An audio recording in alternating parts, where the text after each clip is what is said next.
Hi, good morning. ఎలా ఉన్నారు? మీరు జీవితంలో సక్సెస్ సాధించాలంటే మొదటిగా మనం తెలుసుకోవాల్సింది, మీరు ఎవరి కోసం బ్రతుకుతున్నారు? మీకోసమా, మీ కుటుంబం కోసమా, లేదు ఈ సొసైటీ కోసమా?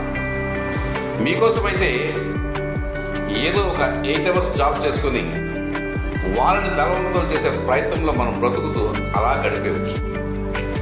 అదే ఒక ఫ్యామిలీ కోసం అయితే మన గోల్ ఏంటి ముందు డిసైడ్ చేసుకొని, రెండవది మన బలమేంటి, మన బలహీనతలేంటి, ఇది మనం లిస్ట్ అవుట్ చేసుకొని, ఈ బలహీనతలు ఆ లిస్ట్ చేసిన దాంట్లో మనం డిసెండింగ్ ఆర్డర్లో మనము దాన్ని ఒక 6 monthsలో జీరో చేయాలి.